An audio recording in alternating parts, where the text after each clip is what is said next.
Meus irmãos, vamos abrir a palavra de Deus na segunda carta de João.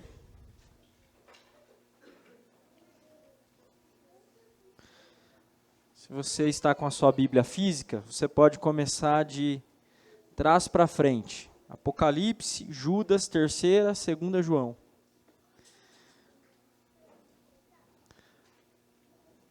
Essa aqui é uma das menores cartas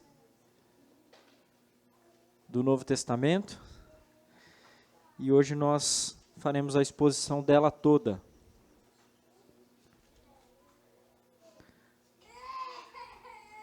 Nós faremos a leitura na ARA, Almeida Revista e Atualizada, que tem sido a versão que nós temos usado aqui na igreja.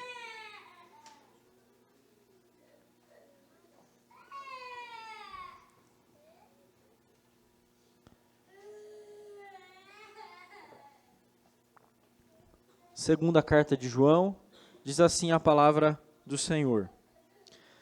O presbítero, a senhora eleita e a seus filhos, a quem eu amo na verdade, não somente eu, mas também todos os que conhecem a verdade, por causa da verdade que permanece em nós e conosco estará para sempre. A graça, a misericórdia e a paz da parte de Deus Pai e de Jesus Cristo, Filho do Pai, serão conosco em verdade e amor. Fiquei sobremodo alegre em ter encontrado dentre os teus filhos os que andam na verdade, de acordo com o mandamento que recebemos da parte do Pai.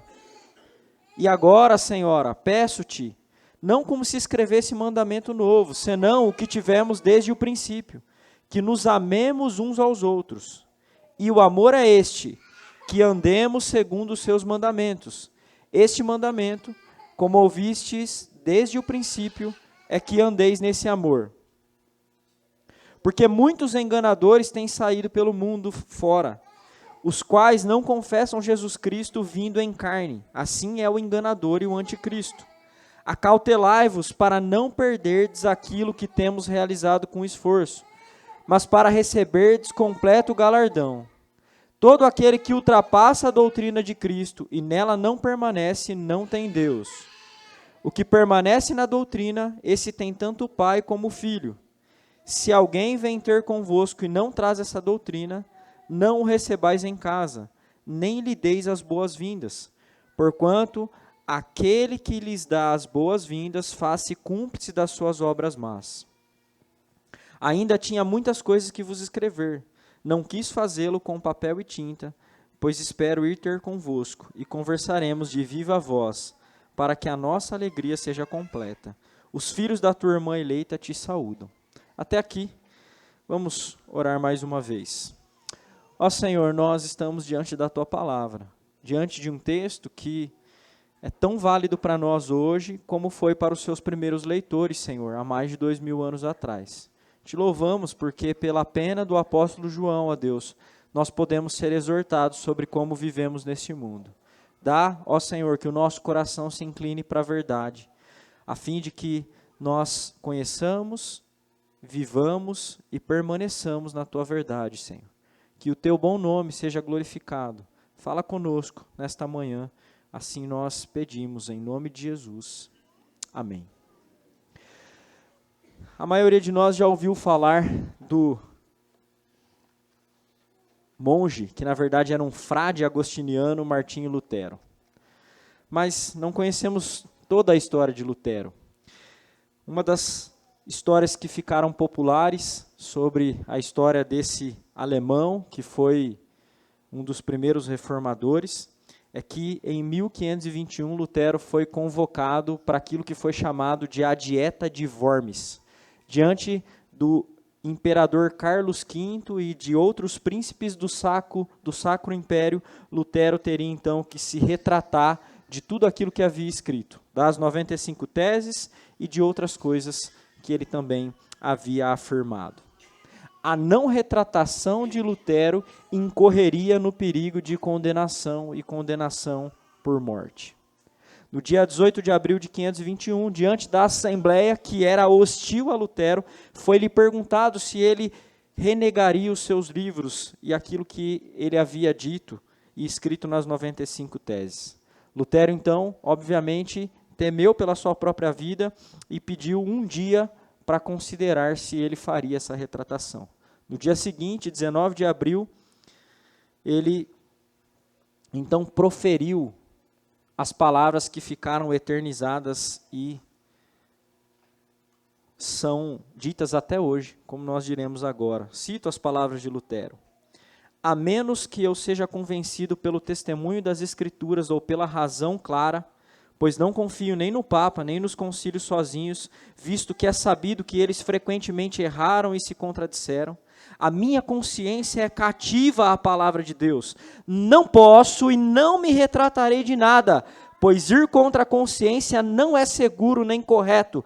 Aqui estou, não posso fazer outra coisa, que Deus me ajude. Amém. Ele não se retratou. Irmãos, a dieta de Worms cooperou para o desencadear de uma guerra que aconteceu não muito tempo depois de Lutero ter sido escondido pelo rei Filipe na Alemanha. Lutero poderia ter escolhido a paz. Alguns talvez teriam incentivado Lutero. Lutero, seu pensamento está velado, fale aquilo que eles querem ouvir apenas para que a paz seja mantida. Mas a paz, talvez, a verdade a qualquer custo. Essa também é uma frase que por vezes se atribui a Lutero, mas nós não encontramos essa frase, a paz, talvez, a verdade a qualquer custo, em nenhum dos escritos de Lutero. Embora, irmãos, olhando para aquilo que ele fez na dieta de Worms, isso seria uma coisa que Lutero diria. A paz, talvez, a verdade a qualquer custo. Por que Lutero diria isso? Porque isso reflete um pouco do espírito do Novo Testamento, especialmente o apóstolo João, que nós acabamos de ler. Isso não significa, de forma alguma, irmãos, que apóstolos como João, Paulo e outros eram pessoas bélicas, isto é, pessoas briguentas, que gostavam de uma boa briga. Eles não eram como os brasileiros que vivem dizendo assim, eu dou um boi para não entrar numa briga, mas um aboiado para não sair. Não, eles simplesmente colocavam a verdade como prioridade, coisa que no nosso tempo está em desuso.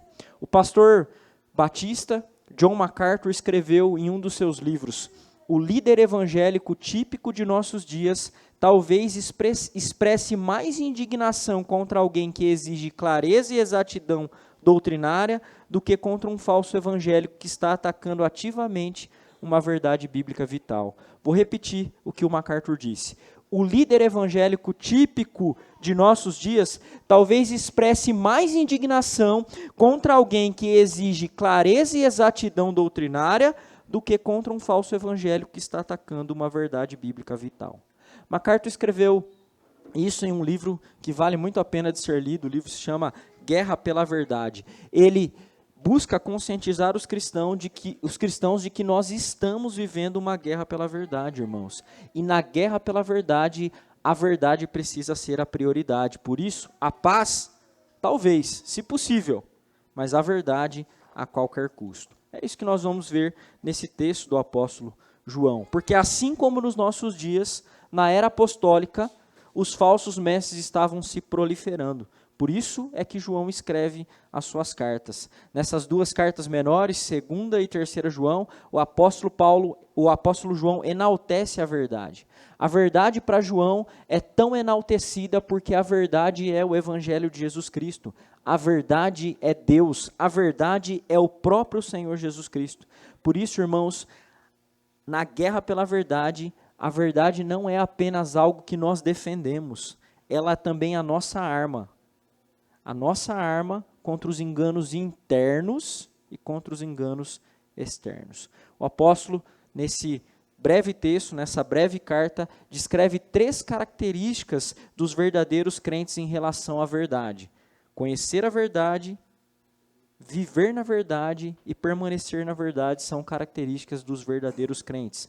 Conhecer a verdade, viver na verdade e permanecer na verdade. Nós veremos essas 3 características que são descritas e apresentadas por João como próprias do verdadeiro cristão. A primeira delas, nos versos de 1 a 3, é que o cristão é alguém caracterizado por conhecer a verdade.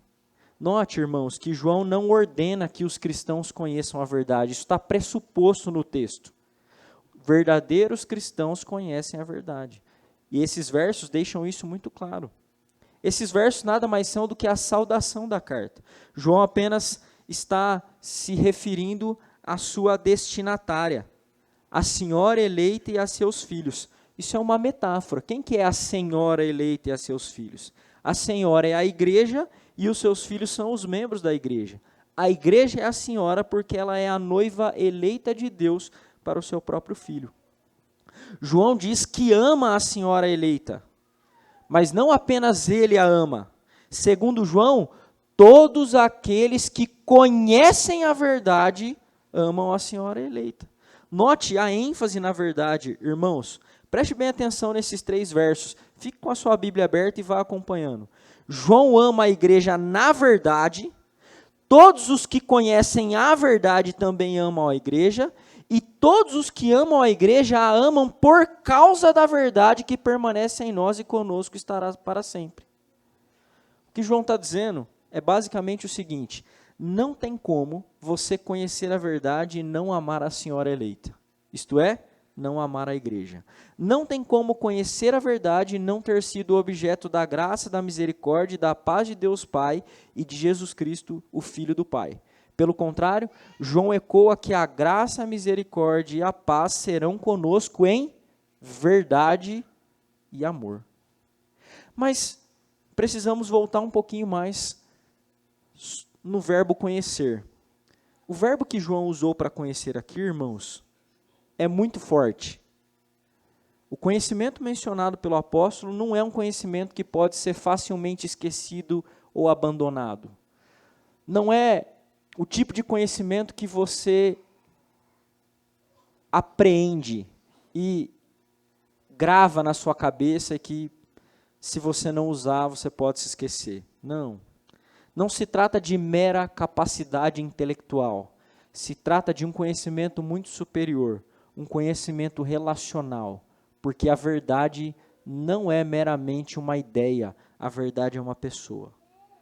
O verbo que João usa é muito forte. Uma ilustração para isso é uma pessoa que facilmente pode se esquecer das coisas. Com certeza vocês já ouviram falar da doença de Alzheimer. Essa é uma doença neurodegenerativa, progressiva, irreversível, que é caracterizada pela perda da memória. Outro dia eu estava vendo um vídeo de uma senhora e uma pessoa fazendo algumas perguntas a uma senhora, e essa senhora tinha Alzheimer. Perguntaram para ela: você sabe o seu endereço? E ela disse: não. Ela tinha acabado de almoçar. Você sabe o que você comeu? E ela, sorridente, tranquila, responde: comida. Porque ela não sabia o que ela tinha acabado de comer. Você sabe a cor da roupa que você usou ontem? Também não sei. Você sabe quem que é Linda? Eu deduzo que Linda era o nome dela. Ela disse: não. Você sabe quem é Paulo? E ela disse: não. Por fim, a pessoa que está fazendo a pergunta, a ela pergunta o seguinte: você sabe quem é Jesus? E a resposta dela é: Jesus é aquele que me salvou, que vive no meu coração e que vai levar para o meu lar. Eu amo Jesus. Irmãos, eu não sei o quanto isso é comum, e nem tô afirmando que todo cristão que tem Alzheimer nunca se esquecerá de Jesus, porque essa é realmente uma doença severa. Mas essa senhora reflete muito bem o conhecimento que João está dizendo aqui. É um conhecimento que marca a vida do indivíduo tão profundamente que orienta os seus próprios afetos. Por isso que aquele que conhece realmente a verdade, que conhece realmente a Jesus, não pode não amar a sua igreja. Não pode. Esse é um conhecimento, irmãos, que não tem a ver apenas com as coisas que nós cremos, mas tem a ver com aquilo que nós vivemos. Note que esse verso, ele não diz para a gente fazer nada, esses 3 versos. João não está dando uma ordem. Eles demonstram que o conheço da verdade orienta os nossos amores. É só isso. Aquele que verdadeiramente conhece a verdade tem os seus afetos orientados. O cristão é alguém que reflete o conhecimento da verdade ao amar a igreja, ao amar o povo de Deus. Isso é um fato, não é uma ordem. Se você não ama a igreja, você não conhece a Cristo. Se você não ama a igreja, você não conhece a verdade. É isso que João está pressupondo aqui. Os verdadeiros crentes, então, são caracterizados pelo conhecimento pessoal da verdade. A verdade, como vimos, irmãos, não é uma ideia. A verdade é Cristo e o que Ele fez.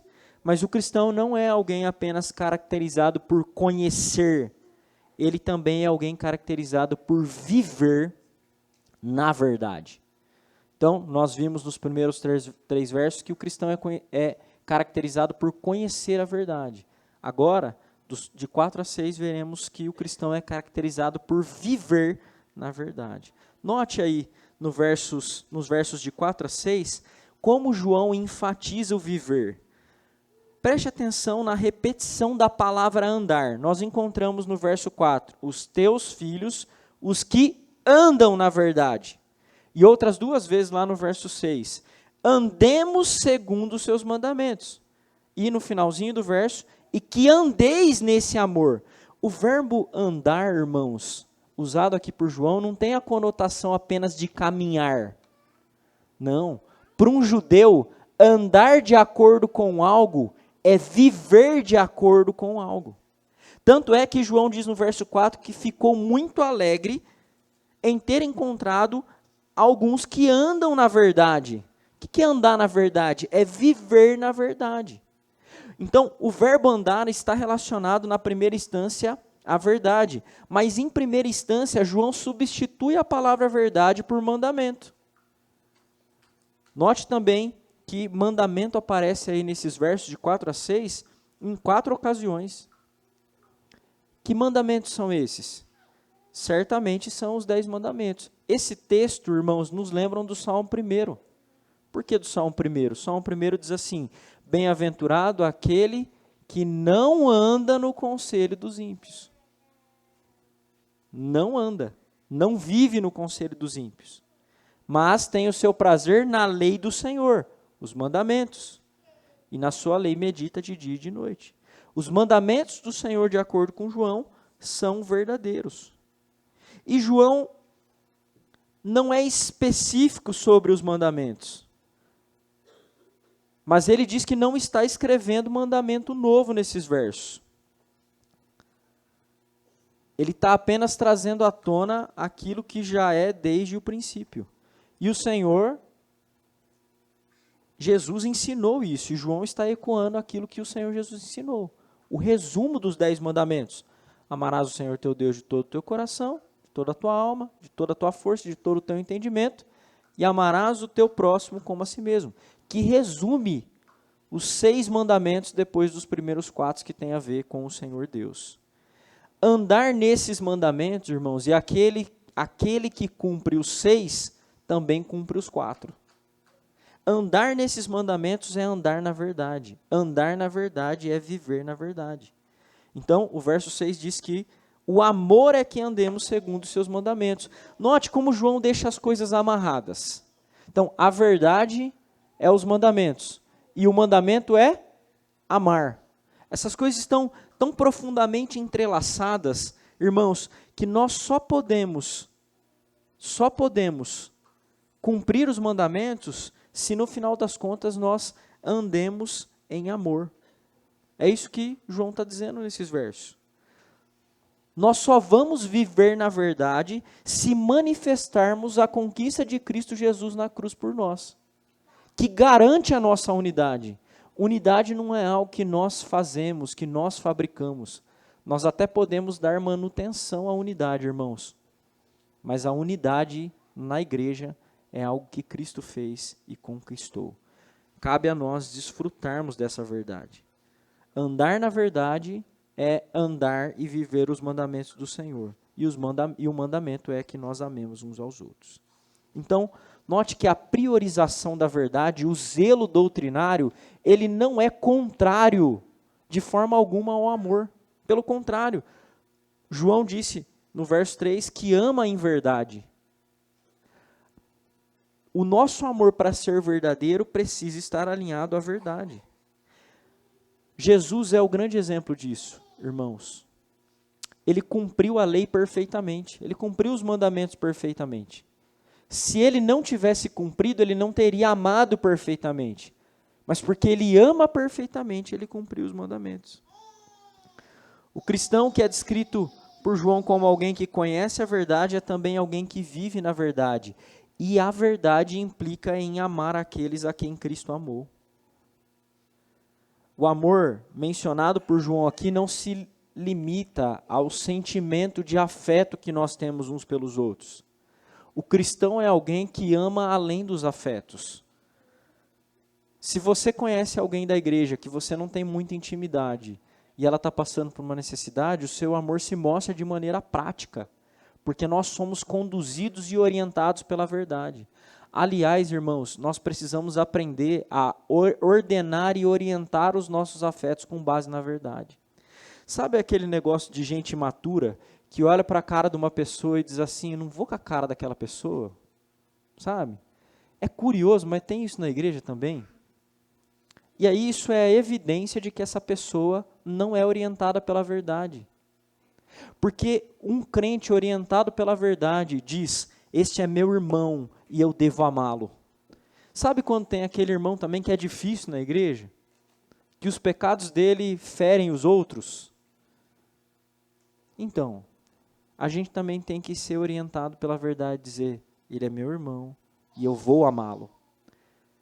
É que a gente foi vendido a uma ideia, a gente comprou uma ideia de que amor é aquele calorzinho no coração de, poxa, eu tenho prazer de estar com aquela pessoa. E não é isso, irmãos.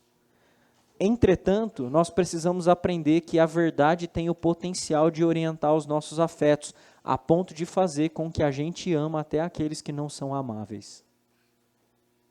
É isso que a verdade faz. Então, a verdade não é contrária ao amor, pelo contrário.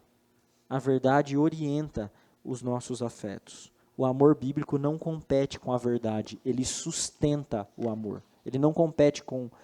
A verdade bíblica não compete com o amor. A verdade bíblica sustenta o amor. A incapacidade que nós temos de viver essa realidade no ambiente da igreja, irmãos, é um problema do nosso coração, de maturidade nosso, porque o Evangelho garante que nós podemos viver essa esfera de amor. A ausência dessa esfera é um problema que está acontecendo no nosso coração. Nós precisamos afirmar e reconhecer que o problema está em nós. Qual que é o pior e mais grave problema? Se você não desfruta desse amor mútuo no ambiente da igreja, então talvez você nem conheça a verdade. Porque não dá para viver na verdade sem conhecê-la. Será que você conhece mesmo a verdade? Se você é alguém que tem lutado para desfrutar dessa realidade, continue a lutar, o seu coração vai resistir a essa verdade. Sabe por quê? Porque viver em amor na comunidade da fé é algo que expõe as suas vulnerabilidades. As pessoas vão mesmo conhecer coisas de você que elas não vão gostar. E você também vai conhecer das pessoas coisas que você não vai gostar. Tem gente que acha que pastor é mais santo do que outros, né, irmãos? Vai passar uma semaninha comigo lá em casa. Pergunta para Amanda. Né? Quando a gente anda perto, a gente vê os pecados uns dos outros. É aí que o amor se manifesta. Os relacionamentos superficiais que existem na igreja, eles não criam as condições necessárias para manifestar o amor. E só existem esses relacionamentos superficiais e não são aprofundados porque o nosso conhecimento da verdade é precário e mais ainda precária é a nossa vivência da verdade. E nós precisamos nos arrepender disso, irmãos, porque esta é uma prática cristã. João não está dando muitas ordens. Até agora ele não usou nenhum imperativo.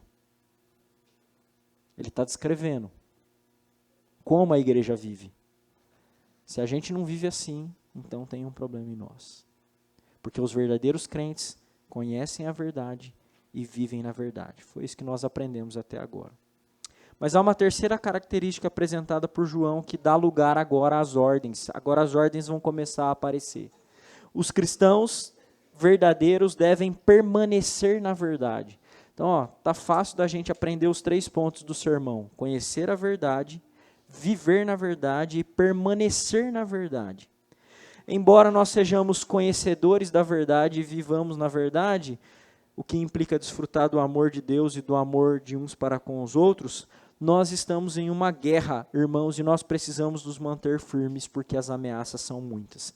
Veja como as ameaças são muitas. Já no primeiro século da era cristã, João está escrevendo provavelmente em meados do ano 90 depois de Cristo. A maioria dos apóstolos haviam morrido, mas o que está acontecendo é o que João diz aí no verso 7. Muitos enganadores têm saído pelo mundo fora, os quais não confessam Jesus Cristo vindo em carne. Assim é o enganador e o anticristo. Essa é a razão pela qual João está escrevendo a carta.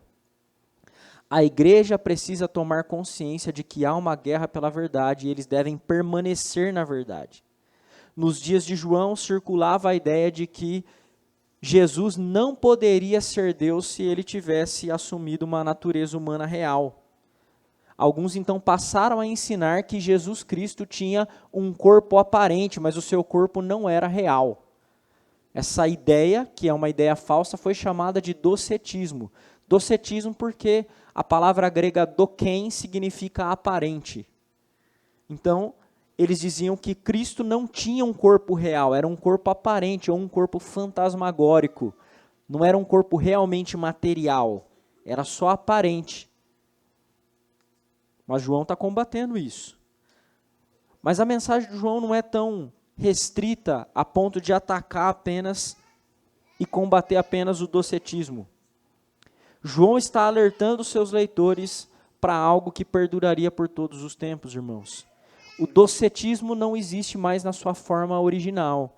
Ele existe de outras formas hoje. Mas o combate que João empreendeu neste tempo ainda é válido para nós, porque o combate que João faz é mais abrangente do que isso.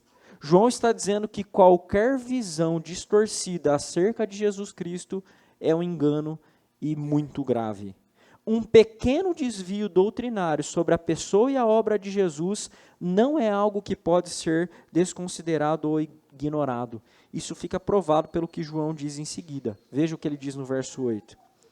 Acautelai-vos para não perderdes aquilo que temos realizado com esforço, para receberdes completo galardão.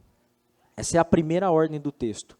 Acautelai-vos, olhem, prestem atenção, para que vocês não percam e não descartem o trabalho que nós, os apóstolos e aqueles enviados pelo Senhor Jesus, já prestamos, porque no final das contas vocês podem não receber o completo galardão. João está dizendo que uma visão heterodoxa, isso é, um pensamento que diverge da visão já estabelecida, incorre em grande prejuízo. Que prejuízo é isso? Não receber por completo o galardão, não receber a recompensa por completo. João está dizendo, irmãos, que os verdadeiros crentes podem ter prejuízos quando se encontrarem com o Senhor. Ele não está dizendo que o verdadeiro crente pode perder a salvação, tá? Não é isso que ele está dizendo. Os verdadeiros crentes podem, ao adotarem uma doutrina falsa ou uma doutrina errada, desagradarem profundamente a Deus e, portanto, serem privados da graça da recompensa. Toda recompensa que receberemos no retorno de Cristo, irmãos, será uma recompensa graciosa. Mas aqueles que não se aterem, não prestarem atenção, não serem cuidadosos com a maneira como enxergam a verdade, incorrerão no perigo de não receberem completo galardão. É o que João está dizendo. O que João está dizendo é mais ou menos o que a Confissão de Fé de Westminster diz. Os crentes não podem cair do seu estado de justificação, mas eles podem cair no paternal desagrado de Deus. Em outras palavras, o problema não é meramente que a nossa recompensa não será completa. O problema é que nós vamos desagradar o Deus a quem nós dizemos amar. Simplesmente por cair no engano. Perceba, irmãos, que o Deus da verdade exige que andemos, vivemos e permaneçamos na verdade. Não é brincadeira ser cristão. Você não pode ser cristão sem buscar profundamente viver aquilo que você crê e conhecer aquilo que você crê. Esse é um erro grave. Mas mais grave ainda é o que João fala no verso 9. Veja, ele diz: todo aquele que ultrapassa a doutrina de Cristo e nela não permanece, não tem Deus. O que permanece na doutrina, esse tem tanto o Pai como o Filho. Note que agora João dá um passo além. Ele não está falando de um desvio menor, como ele disse no verso 8. Ele está dizendo daquele que ultrapassa a doutrina de Cristo. A doutrina de Cristo é quem Jesus é e o que ele fez. Uma visão errada acerca dessas coisas evidencia o nosso estado de salvação. João está dizendo que aquele que ultrapassa a doutrina de Cristo, que vai além dela, ele não tem a Deus. Algumas pessoas às vezes afirmam assim: eu creio em Jesus, eu creio em Deus, mas tem uma noção completamente equivocada acerca de quem é Deus. Eu me lembro de uma vez, irmãos, já na igreja presbiteriana, numa mesa de almoço, conhecendo alguns irmãos, e um irmão começou a falar uma coisa sobre a pessoa de Jesus Cristo, e eu disse para ele com delicadeza: meu irmão, essa visão não é uma visão cristã sobre Jesus Cristo. Essa visão está errada. E aí, uma pessoa que estava do lado dele disse: mas isso não é importante. Brava. E eu disse: é importante sim. É muito importante. Nós não podemos, irmãos, errar acerca de como nós pensamos sobre o nosso Salvador. Nós podemos até não saber tudo, mas nós precisamos ser orientados pelas verdades que balizam a crença do Salvador. Note uma coisa: a noção de quem é Cristo não é uma noção individual. Nós podemos e devemos olhar para a história da igreja. É triste que os cristãos hoje não conheçam o credo niceno, não conheçam a declaração de Calcedônia, que foram declarações acerca da pessoa e da obra de Jesus Cristo. E aí uma igreja que busca fazer esse ensino conhecido, às vezes é chamada de uma igreja intelectualista, quando ela na verdade é uma igreja bem espiritual, porque ela zela por uma visão apropriada acerca do Redentor, que é uma visão que reflete aquilo que a Escritura diz. Afinal de contas, irmãos, aquele que ultrapassa a doutrina de Cristo não tem Deus, é o que ele está dizendo. Pelo contrário, aquele que permanece nela, diz João, este tem tanto o Pai como o Filho. Algumas coisas para nós pensarmos. Se Jesus é quem nós mais amamos, irmãos, e a Escritura afirma que deve ser mesmo, então, ser cuidadoso no que diz respeito a conhecê-lo e saber exatamente quem ele é e o que ele fez, não é algo que deve ser pesado para nós. Não é algo. Estudar acerca do Salvador é algo que a maioria dos cristãos deveriam fazer a maior parte do tempo. Nós gostamos de bons livros, irmãos. As mulheres leem livros sobre casamento, sobre criação de filhos, mas quantas de vocês têm lido sobre o Redentor? Os homens gostam de tantas coisas, são bons em tantas coisas, mas quanto você conhece do teu Redentor? Quanto você tem zelado para não ultrapassar a doutrina de Cristo? Essas palavras de João evocam e devem mesmo evocar temor, irmãos. Isso é o propósito dele. Nós precisamos refletir a verdade acerca de Jesus Cristo. O zelo de João é justificado pela verdade de que Jesus não é meramente um homem. Jesus é Deus. Jesus é Deus encarnado. Deus igual ao Pai e ao Espírito em poder e glória. Ele é diferente do Pai e do Espírito, mas ele é igual em poder e glória. Jesus Cristo não é uma criatura como pensam as testemunhas de Jeová, irmãos. Ele é Deus. Jesus Cristo não é apenas um profeta, como dizem os islâmicos. Ele é Deus. Jesus Cristo é Deus homem, morreu de verdade na cruz, ressuscitou de verdade. A sua ressurreição não é uma metáfora, como dizem os liberais. Cristo ressuscitou dos mortos, está vivo e assentado à destra do Pai. Isso não é uma metáfora dos evangelhos. Os evangelhos não contam historinha, irmãos, eles contam história com H maiúsculo. É fato. Qualquer que negar isso não tem a Deus. É isso que João está dizendo. Aquele que honra o filho, honra o pai. Aquele que não honra o filho, também não honra o pai. Essa é a verdade em que nós devemos permanecer, irmãos. A verdade sobre Jesus é tão cara para a fé cristã, que João diz nos versos 10 e 11, que os cristãos não devem nem mesmo receber na sua casa aqueles que não trazem a doutrina de Cristo. Ele diz, vocês nem devem cumprimentá-los. É isso que ele quer dizer quando ele diz, aquele que lhe dá as boas-vindas se faz cúmplice das suas obras. Na época dos apóstolos, irmãos, os pregadores, eles eram pregadores itinerantes. Não havia tantos pregadores como existem hoje. E eles precisavam ficar hospedados nas casas das pessoas. Então, os enganadores, eles não traziam a doutrina da verdade e às vezes se hospedavam na casa dos verdadeiros crentes. E João diz que eles refletem o espírito do anticristo, aquele que é contrário a Cristo. Eles estavam pelo mundo afora. E João diz aos crentes, não recebam eles na casa de vocês. Por quê? A hospitalidade não é uma prática cristã? Note, irmãos, a verdade não compete com o amor. O nosso amor norteia a maneira como nós vivemos. Se você ama a Cristo profundamente, aqueles que não o amam e aqueles que o pisoteiam, não devem serem objetos do seu cuidado. Não devem. É isso que João está dizendo. Não receba-os em sua casa. Receber um falso mestre na sua própria casa, naqueles dias, era financiar a proliferação do engano. Porque você estava cuidando, dando hospedagem. Ser hospitaleiro naquela época era oferecer comida por algum tempo. Você estava financiando a proliferação do engano. Hoje a gente não recebe mais os pregadores em casa, irmãos. Mas talvez alguns crentes vivem financiando falsos mestres. Como você financia? Quando você dá like.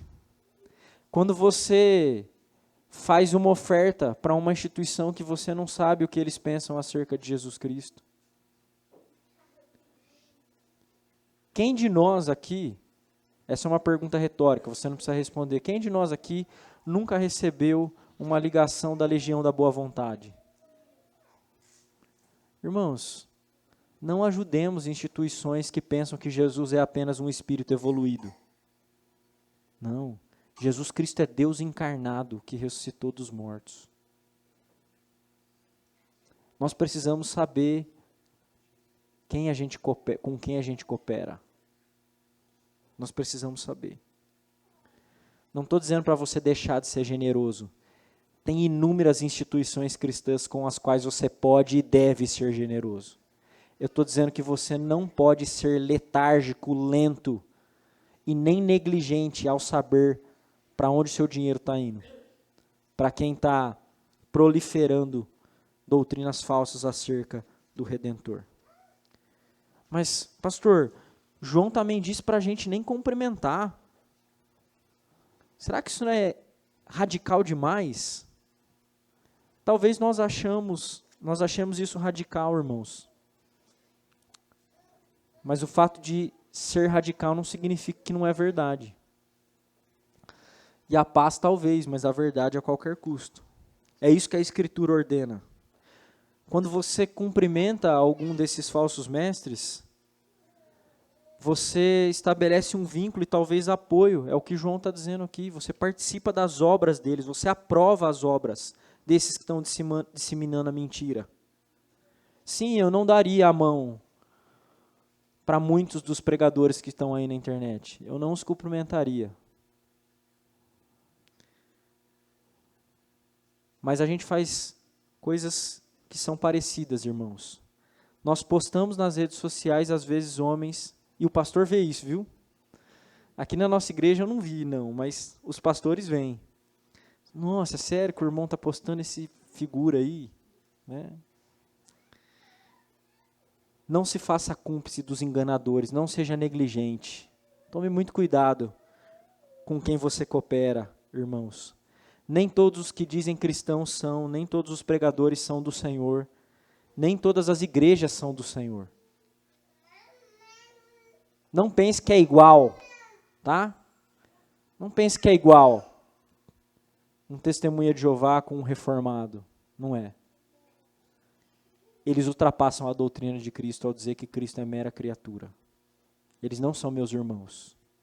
Eu não os recebo. Eles não trazem uma doutrina que agrada o Senhor. A verdade, irmãos, a qualquer custo. Mesmo que nós sejamos taxados de arrogante ou orgulhosos às vezes. Porque, afinal de contas, Cristo é muito mais importante para nós do que agradar pessoas que não o amam. Os versos finais, João diz que tem muitas outras coisas para escrever, mas ele prefere deixar para uma ocasião em que ele possa falar de viva voz, isto é, face a face. Para quê? A fim de que a alegria deles fosse completa. No verso 3 ele diz, a sua irmã te manda saudações, de uma igreja para outra. Olha o que João está dizendo aqui, irmãos. Se existem aqueles com quem nós não podemos associar, sem dúvida aqueles que são os nossos irmãos. Nós vivemos em um mundo em que os enganadores estão por aí, mas quem disse que a fé cristã é constituída só da gente e do resto enganador? Não, há outras igrejas irmãs, parceiras, em quem a nossa alegria pode ser completa, irmãos, com quem nós podemos nos unir, com quem nós temos muito em comum. E os crentes precisam mesmo ter coisas em comuns. Uma igreja que é completamente independente na sua visão de mundo não é uma igreja saudável. Aliás, o cristianismo tem 2000 anos de história. É por isso que a Igreja Presbiteriana do Brasil é uma federação de igrejas. Ela é uma federação de igrejas. Nós temos igrejas irmãs com quem nós podemos compartilhar as mesmas doutrinas, a mesma crença. Isso não acontece só entre presbiterianos, irmãos. O que nós estamos falando aqui é de crenças fundamentais. Existem mesmo os assuntos periféricos pelos quais nós não devemos brigar. Eles devem ser caros para nós, dentro da nossa denominação. Mas João não está dizendo que em cada detalhe, mesmo nos assuntos periféricos, a gente vai se distanciar das pessoas. De maneira alguma. Nós precisamos, irmãos, ter uma vida zelosa e uma vida orientada pela centralidade de Cristo. Porque aquele que é realmente um seguidor de Jesus, ele conhece a verdade, vive a verdade e permanece na verdade. Homens como Lutero, Calvino, Zwinglio morreram pela verdade. Mais ainda, os irmãos dos primeiros séculos. Policarpo, que foi discípulo de João, do João que escreveu, foi queimado vivo. Eles morreram pela verdade. Mas hoje a gente acha muito radical dizer que alguns crentes são falsos crentes. Que algumas igrejas são falsas igrejas. Porque nós temos invertido a ordem, irmãos. Nós temos invertido a ordem. A verdade talvez, mas a paz a qualquer custo. É por isso que você tem aí um monte de gente tentando promover o ecumenismo. Não tem como ter comunhão com quem não dá a glória a Jesus, da qual a Escritura diz que ele é digno. Não faça acordo com a mentira, pensando que a paz é mais importante do que a verdade, porque não é. O combate que João estimula-nos a combater, irmãos, não é um combate meramente externo, mas ele é interno também. O tempo todo o nosso coração se inclina para o engano.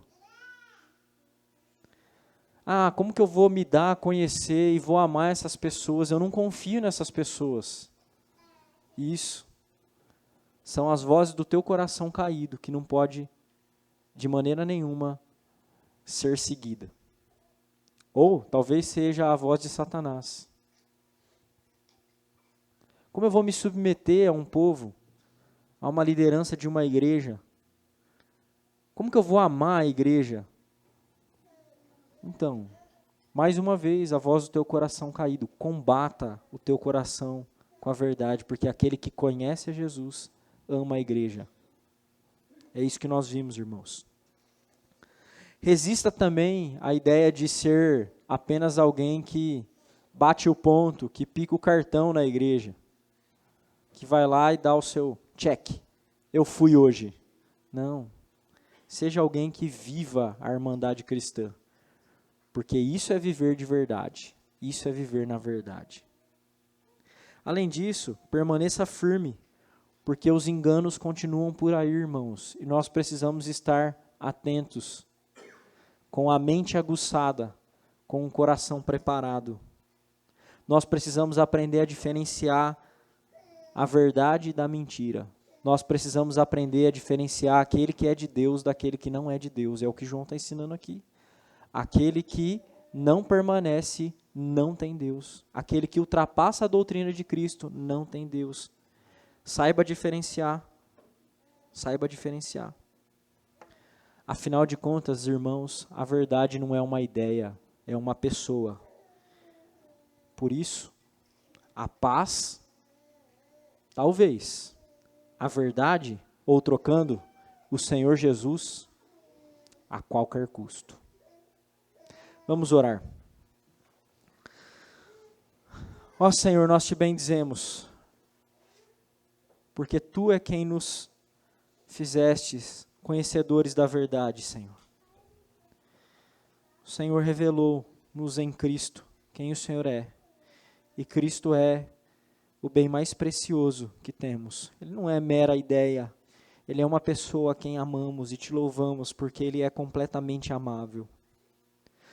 Portanto, rogamos, Senhor, que os efeitos da obra do nosso Redentor sejam vistos e evidenciados nessa comunidade. Que o nosso coração caído não barre, Senhor, vivermos na verdade. Ó Deus, também nos ajuda a nos protegermos e permanecermos na verdade sem ultrapassar a doutrina de Cristo. Guarda-nos, Senhor, guarda-nos. Que a verdade seja cara para nós, Senhor. Que ela seja preciosa para nós. Isso não implica que não sejamos e que não devamos ser amorosos, Senhor. Mas a verdade deve orientar, inclusive, os nossos amores e afetos. Nós rogamos que assim o Senhor faça em nós, para a glória do Teu nome. Oramos em nome de Jesus. Amém.